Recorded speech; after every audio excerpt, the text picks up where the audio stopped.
Good morning बच्चों। कल हम लोगों ने पढ़ा था इंटरनल रेजिस्टेंस और कॉम्बिनेशन ऑफ रेजिस्टेंस।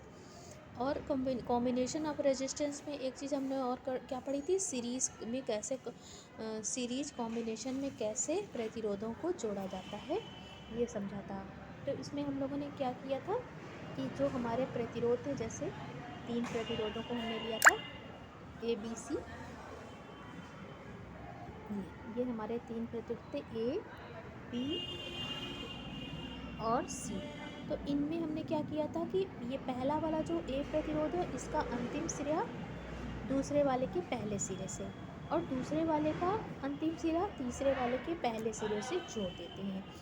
इसमें क्या होता है, बैटरी से जो करंट फ्लो होती है वो क्या होती है, सब में एक जैसी होती है। सब में अगर बैटरी से आई करंट प्रवाहित हुई तो ए में भी आई जाएगी, बी में भी आई जाएगी और सी में भी आई जाएगी। लेकिन तीनों के बीच में जो विभवांतर होगा वो अलग अलग होगा। ए का अलग होगा, ए का मान लीजिए V1, बी का V2 और सी का V3, ऐसे मैंने समझाया था। ठीक है, तो ये था।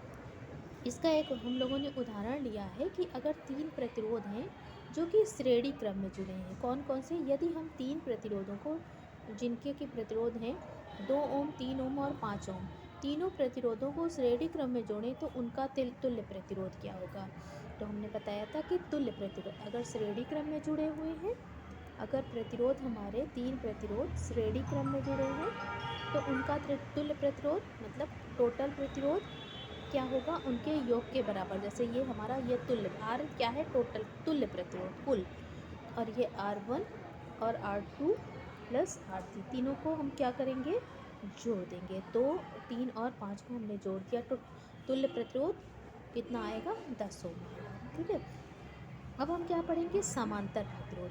समांतर प्रतिरोध में होता क्या है, समांतर प्रतिरोध में होता यह है कि सारे के सारे जो प्रतिरोध होते हैं उन सबका पहला सिरा एक बिंदु से और अंतिम सिरा एक साथ जोड़ देते हैं। ठीक है, इसको बताते हैं। समांतर प्रतिरोध में क्या होता है, अब हम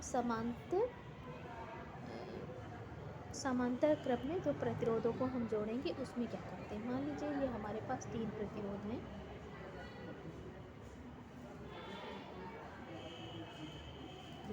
इन सबका पहला सिरा एक साथ और अंतिम सिरा एक साथ जोड़ देते हैं।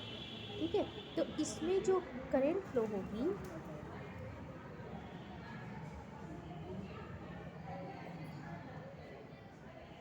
इस तरह जोड़ते हैं, और ये हमने इसमें करंट प्रवाहित, तो इसमें जो करंट आई इसमें प्रवाहित हुई तो इसमें अलग जाएगी, इसमें अलग होगी, इसमें अलग होगी और इसमें अलग होगी। इसको मैंने I1 मान लिया, दूसरे वाले को I2 मान लिया और तीसरे वाले को I3 मान लिया। लेकिन इनका जो टोटल विभवांतर होगा वो सब में कैसा होगा, एक जैसा होगा। जो A का भी वही होगा, B का भी वही होगा और C का, मतलब पोटेंशियल डिफरेंस विभवांतर जो है तीनों में एक जैसा होगा, करंट तीनों में अलग अलग होगी। मतलब यहाँ से जो चलेगी इसमें इस 3 पार्ट में डिवाइड हो जाएगी, ऐसा। ठीक है, अब इसका जो है इसका तुल्य प्रतिरोध यानी समांतर क्रम में अगर हम प्रतिरोधों को जोड़ें तब तुल्य प्रतिरोध क्या होगा, इसको हम देखते हैं। ठीक है,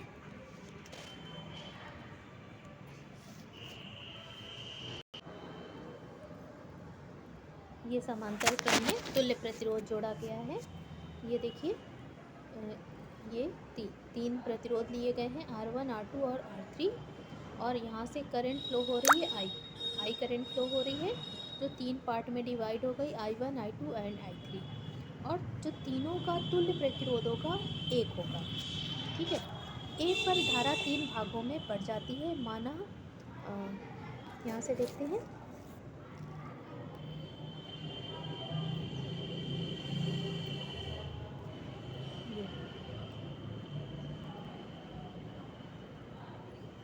चित्र में बिंदुओं A और B के बीच 3 प्रतिरोध R1, R2 और 3 समांतर क्रम में जोड़े हैं। मान लिया बैटरी द्वारा धारा I प्रवाहित की जाती है, तब क्या होगा, ये देखो I धारा प्रवाहित की गई है। बिंदु ए पर धारा 3 भागों में बढ़ जाती है। मान लिया प्रतिरोध R1, R2 और R3 में क्रमशः I1, I2 और I3 धाराएं बहती हैं। बिंदु बी पर ये धाराएं पुनः मिल जाती हैं और धारा I बन जाती है। ठीक है, जब यहाँ से चली और 3 पार्ट में डिवाइड हो गई, फिर जब बाहर निकली तो फिर से I हो गई, टोटल योग हो गया, और यहाँ पर फिर वापस वैसी I आई। तो धारा इस तरह I1, I2 और R3, और I इक्वल टू क्या होता है, V/R होता है। इसको ऐसे रखकर डिराइव करा गया है तुल्य प्रतिरोध के लिए फार्मूला।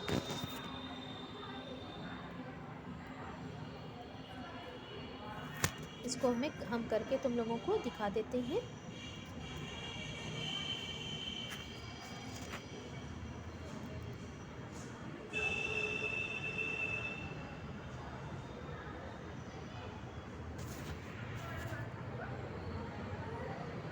ये माना कि बिंदु ए तथा बी के बीच विभवांतर V है। चूंकि प्रतिरोध ए और बी के बीच जुड़ा है, अतः प्रत्येक सिरों के बीच विभवांतर V ही होगा।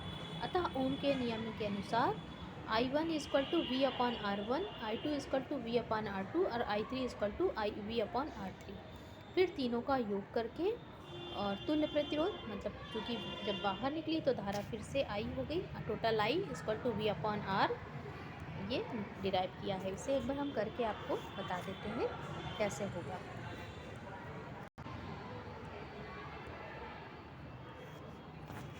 यहाँ पर 3 प्रतिरोध लिए गए हैं। ये इसको एक बैटरी से कनेक्ट कर दिया गया है, और ए बी इनके बीच में विभवांतर, ए तथा बी के बीच में विभवांतर क्या होगा, एक जैसा होगा। और यहाँ से जो करंट निकली है I, वो क्या है, यहाँ पर I1, ये I2 और ये I3, 3 पार्ट में डिवाइड हो गई है ये करंट।